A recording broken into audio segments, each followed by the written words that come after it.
message lang po muna sa family ni JP na namatay ka. Yes, opo. Pinapaabot namin ang aming pakikiramay sa buong pamilya ni dating Senate President Juan Ponce Enrile. At inaalala po namin ang kanyang contribution na sa ating bayan, lalong-lalo na sa kalayaan at demokrasya. Sabi ni Presidente, pwede raw makarecover ng government by fourth quarter of the year. Ano possible ba? Nananaginip ng gising. Kung sino man nagsasabi na makaka-recover ang ekonomiya by fourth quarter of this year, nananaginip yan ng gising. Wala yan sa tamang pag-iisip talaga. Mamensahe mo na lang po sa dadalo sa rally, kasama daw doon yung mga retired general or those who are in the service po before. Yes, oo. Sa lahat ng mga kababayan natin na gustong ipahayag yung kanilang nararamdaman, yung kanilang iniisip, yung kanilang opinion, yung kanilang advice para sa administrasyon, para sa gobyerno, ay suportado. Kami sa Office of the Vice President, suportado namin kayo sa inyong paggamit ng inyong karapatan sa malayang pamamahayag, freedom of speech and expression. Aren't you afraid na makakasunod tayo ng investigation wall? Actually, ma'am, inaantay ko lang kung kailan nila ako ikukulong. But apparently, hanggang ngayon, hindi pa rin nila mabuo-buo talaga kung ano yung strategy nila, paano nila ako ikulong. Dahil wala talaga silang ebidensya ng maling ginawa.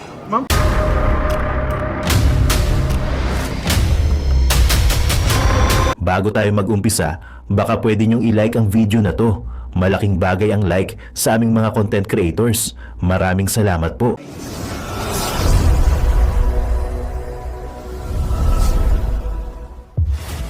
Yes, opo. Pinapaabot namin ang aming pakikiramay sa buong pamilya ni dating Senate President Juan Ponce Enrile. At inaalala po namin ang kanyang contribution na sa ating bayan, lalong-lalo na sa kalayaan at demokrasya. Ma'am, of course, 90 years of the Office of the Vice President happening on your term. How does it feel po the OVP has stood the test of time despite na maraming challenges ang nangyayari ngayon sa Office of the Vice President under your term po? Yes, under your term. Well, yes. Yan yung sabi namin, no? We built on the legacies of the past vice presidents. Marami kaming natutunan doon sa kanila. Resiliency, disiplina, public service, and we will continue. The Office of the Vice President will continue to do our best to serve the Filipino people. Ma'am, a comment regarding the President's statement that inaasahan na may makukulong by December sa mga pinatutulong projects. Can you get your view on that? Ma'am, dugtungan ko na lang, although wala siyang binanggit ng mga politicians at wala pa naman daw sapat na ebidensya to include Martin Romualdez. Opo. Pwede yung anniversary lang muna. Sige, ma'am, Yeah. rally mo Thank na. you, Ma'am, thank may you. rally sa Sunday. Na yung ibang presidents succeeded the president and were or either elected. Sa tingin nyo, sa panahon nating ito, sa dami ng nangyayari sa bansa, anong kailangan natin sa vice-presidente? Mag-succeed or ma-elect na presidente? Hindi ko po alam kung anong mangyayari bukas, pero definitely kung may bansa pa tayong matatawag sa 2028 ay merong elections sa 2028 para sa bagong Vice President. But let me just thank all of our friends from the media for joining us for this 90th anniversary celebration of the Office of the Vice President. We are truly happy to celebrate it with you. And our theme is the recognition of all the contributions of every Office of the Vice President employee. Ma'am, may lumabas na info na kayo daw ay mag-join sa Sunday rally ng INC. Are you really going to join? Wala akong sa lahat ng mga rallies, wala akong schedule.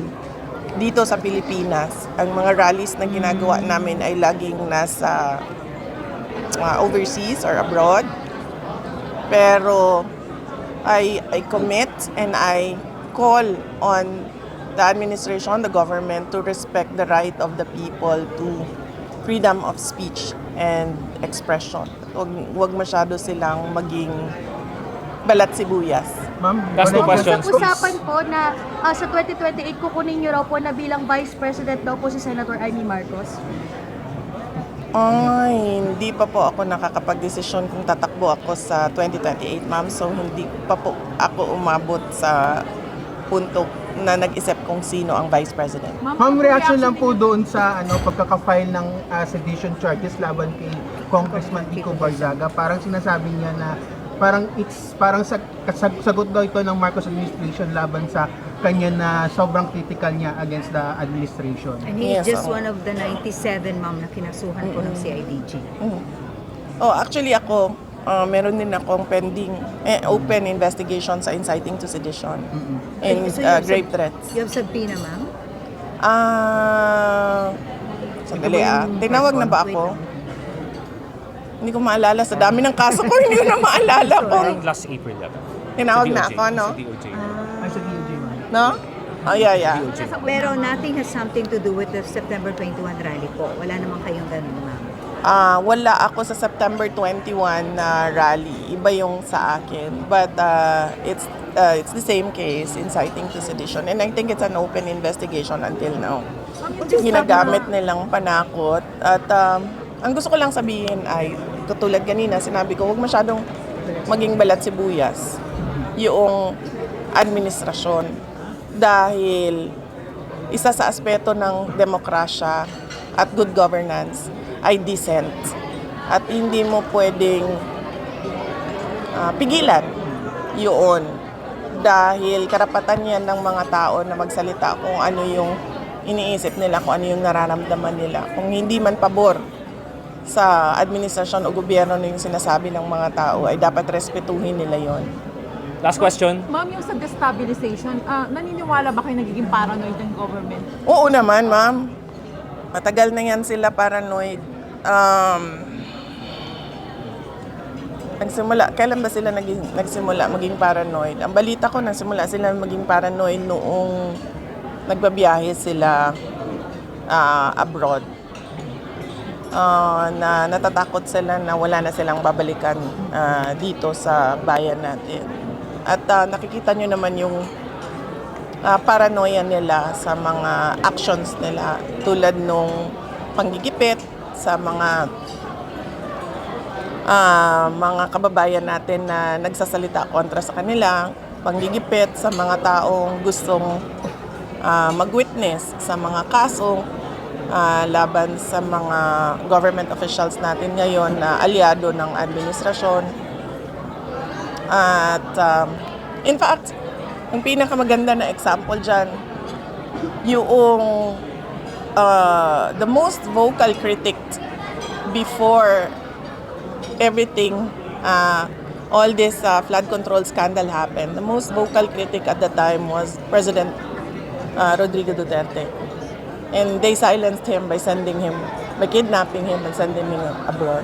And speaking of PRRD, ma'am, how is he po? Baka pwede Okay lang. makibalita sa latest Last week po. kami nagkausap after Bagyong Tino, before Bagyong Uwan, at okay lang naman siya. Sinasabi lang niya na pinapaabot niya sa lahat ng mga Pilipino na nasa isip niya kayong lahat sa panahon ng inyong kagipitan at kalungkutan, at pinapaabot niya yung kanyang condolences sa mga pamilyang namatayan at mga pamilyang hanggang ngayon hinahanap pa rin yung kanilang mga mahal sa buhay. Ma'am, do you have plans na bisitahin Ang siya galing ng before- Tagalog ko, JC. Ito yung aking Ma'am, do you have mentor. plans na mabisita si PRRD before 2025 ends? Wala pa pong schedule kung kailan yung susunod na pagbisita ko kay dating Pangulong Rodrigo Duterte. Ma'am, ano na nga po sabi niyo, you will announce your plan for 2028 sa first quarter ng 26, ma'am? Or Last quarter. Ng 26 po. 2026. Oo. Pwede mapaaga yung announcement po. Huwag mapagay, ma'am. Oh. Ano yung magiging considerations, ma'am, para mapaaga? Bakit kailangan mapaaga, Red? Pag maganda yung sagot mo, sige, aagahan ko yung sagot ko. Can- Walang sagot si Red. Walang rason kung bakit kailangan natin agahan yan. Ma'am, last na lang po kasi may survey po yata ang Okta na nagsabi na medyo nag-dip ang inyong approval rating.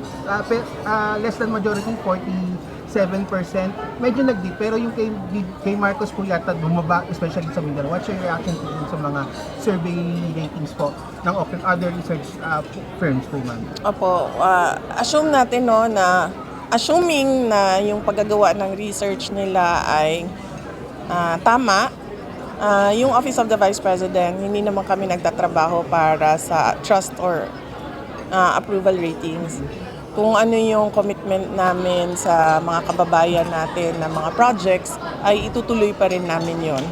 And in fact, mas paigihan pa namin yung aming pagtatrabaho, lalong-lalo na medyo gipit kami sa aming pondo, kaya lalo naming doblehin yung effort namin para mas marami pa rin mga kababayan ang makabenepisyo sa serbisyo ng Office of the Vice President. Ma'am, your thoughts sa ginagawa po ng gobyerno sa flood control project? Kasama na dyan yung Senate Blue Ribbon. Sabi ni Senator Amy Gutierrez na may tricant his statement. Oo, nakikita nyo naman na unsa gani na sa Bisaya gani. Ginaango-ango. Sana, right? Ango-ango nagbaliw-baliw. Laro-laro. Naman, parang ginahimo ta nilang ango-ango ba sa ilahang ginabuhat. Kayo na mag-translate. Ang lalim. Ma'am, yung pagbaba ng peso, Tama, ginay. anong masasabi niyo dito? Saan niyo may ako contribute? Loss of confidence sa ating bansa. At yung walang investments na pumapasok sa ating bansa. Sabi ni Presidente, pwede raw makarecover ng government by fourth quarter of the year. Ano possible? Nananaginip ng gising. Kung sino man nagsasabi na makaka-recover ang ekonomiya by fourth quarter of this year, nananaginip yan ng gising. Wala yan sa tamang pag-iisip talaga. Mamensahe mo na lang po sa dadalo sa rally. Kasama daw yung mga retired general or those who are in the service po before. Yes, oo. Sa lahat ng mga kababayan natin na gustong ipahayag yung kanilang nararamdaman, yung kanilang iniisip, yung kanilang opinion, yung kanilang advice para sa administrasyon, para sa gobyerno, ay suportado kami sa Office of the Vice President. Suportado namin kayo sa inyong paggamit ng inyong karapatan sa malayang pamamahayag, freedom of speech and expression. RFP of the in na makakasuhan kayo ng suggestion? Actually, ma'am, inaantay ko lang kung kailan nila ako ikukulong. But apparently, hanggang ngayon, hindi pa rin nila mabuo-buo talaga kung ano yung strategy nila, paano nila ako ikulong. Dahil wala talaga silang ebidensya ng maling ginawa. Ma'am, are you scared po ba na baka tuluyan kayo ni Boying, yung Ombudsman Boying? Kasi inuuna na yung Stalin, tapos ngayon yung pakaso ni Trillanes. Hindi ba kayo natatakot na baka si Boying na mismo ay uunahan na kayo? Natatakot hindi kasi nakahanda naman na ako sa posibleng mga mangyari sa akin. Ma'am, sa warrant ni Senator Bato, has it reached you already, ma'am? And what's your take on that? Wala akong copy ng warrant ng issue kung meron mang inisyo ang ICC na warrant of arrest for Senator Bato de la Rosa. Wala akong copy. Ang sinabi ko lang sa kanya na merong kaming i-refer sa kanya ng lawyer kung interested siya. International law lawyer. So he reached out to you po, ma'am? Hindi, ako yung alright. Ako yung nag-reach out nung nabasa ko yung balita at ang nakausap ko yung kanyang anak, si Maki. Ama naming Diyos na makapangyarihan sa lahat, salamat po sa iyong pagmamahal na hindi nagmamaliw. Sa gitna ng kaguluhan sa aming bansa, turuan niyo po kaming magtiwala sa iyong hustisya at hindi sa hustisya ng tao. Linisin niyo po ang aming mga puso at ituro niyo po ang tamang daan ng katotohanan at pag-ibig. Tulungan niyo po kaming maging ilaw sa gitna ng dilim at ipakita sa mundo na may pag-asa pa sa pangalan ng aming Panginoon Jesus. Salamat po sa pag-ibig po ninyo At salamat sa pagdinig ng aming mga panalangin at iligtas niyo po kami. Sa pangalawa po niyong pagparito at patawarin po kami sa lahat ng aming mga pagkukulang at pagkakasala, sapagkat ito po ang aming samot hiling sa matamis na pangalan ng aming Panginoong Hesus. Amen. Sa lumang silid, mag-isa kang tahimik. Walang kamera, palakpak ay wala na. Ngunit sa bawat pader ng bayang iniwan mo, may pangalan mong di na mabubura.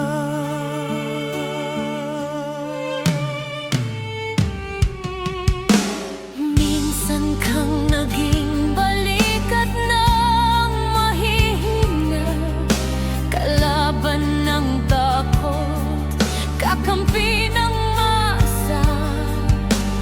Di mo man laging nasabi ang tama, pinili mong ipaglaban ang madla.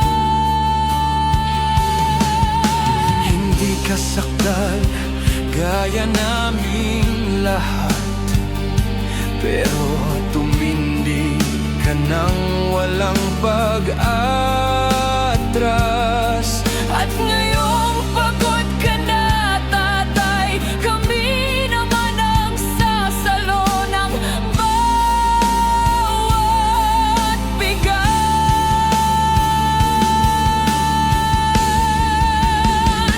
Hanggang sa dulo, ikaw ay mahal.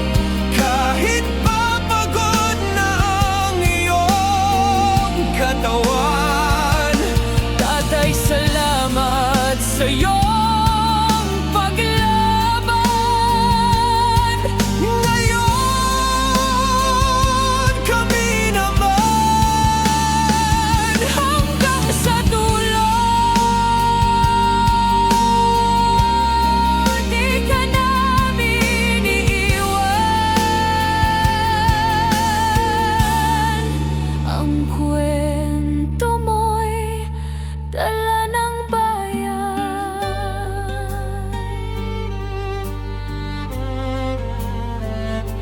Tahimik ka na sa mga batikos, wala nang tugon, wala nang galit, pero sa mata ng mga maralita, naroon pa rin ang tapat mong alaala. Marami mang di nakaintindi, marami pa rin ang di nakakalimot. At ngayong wala ka ng kapangyarihan, tatay, ang magtatanggol sa'yo ay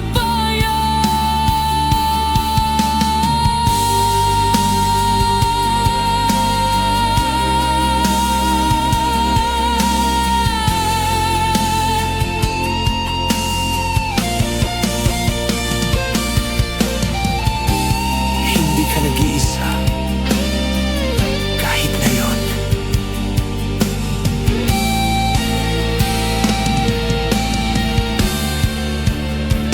Hanggang sa dulo, tangan ka pa rin sa puso ng batang minsan mong pinakain.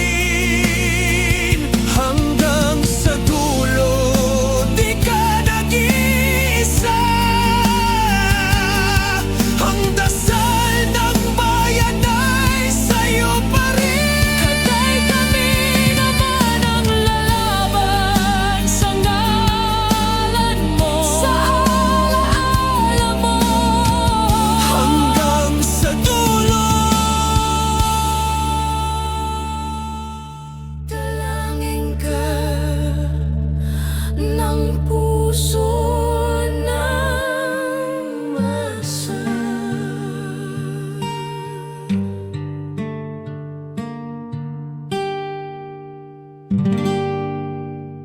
At yun na nga mga kababayan, ano na ang masasabi mo? Kung mayroon kayong hinaing at komento patungkol sa balitang ito, please comment down below. Pag-uusapan natin yan sa comment section. At kung nagustuhan nyo ang video, ay huwag kalimutang mag-like at i-share na din para mas marami pang makaalam at umabot ito sa marami sa ating mga kababayan. Maraming salamat po. Mabuti pa ang sardinas may label. Eh tayo, wala. Oo nga pala. Nay, ito na yung bayad ko sa isa, ano? O, kunin mo yung isa. Isa muna, iyan, no? Tapos, isa pa, di ba? 4 dapat na sardinas, eh. Yan. 3 na. Pang-4 na sardinas. Okay na.